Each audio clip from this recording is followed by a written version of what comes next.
Mwenyekiti wa Chama cha Ukombozi wa Umma CHAUMMA Taifa, Mzee Hashim Rungwe Spunda, ameanika hadharani sababu zilizosababisha utenguzi wa katibu mkuu wake Salum Mwalimu Juma, huku akitumia maneno makali kuelezea mienendo ya kiongozi huyo. Halmashauri kuu imetangua uteuzi wa katibu mkuu ndugu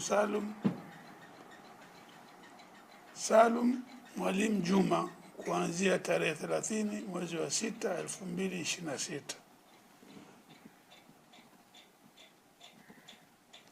Sababu za halmashauri kuu kufikia uamuzi huo kutokuwa mwazi. Sababu ni kwamba kutokuwa mwazi kwenye masuala ya chama na kukiendesha chama kama mali yake binafsi. Pili, kubadili maamuzi ya vikao halali vya chama na kuweka matakwa yake binafsi na kuyafanya ndiyo msimamo wa chama.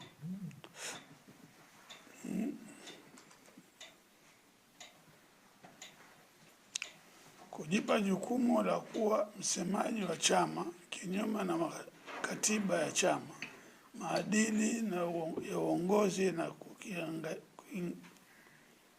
kuingilia majukumu ya mwenyekiti bila ridhaa ya mwenyekiti. Imetolewa leo tarehe 1 mwezi wa 7 2026 makao makuu ya chama jijini Dar es Salaam. Hashim Rungwe Spunda, mwenyekiti wa Chama Taifa CHAUMMA.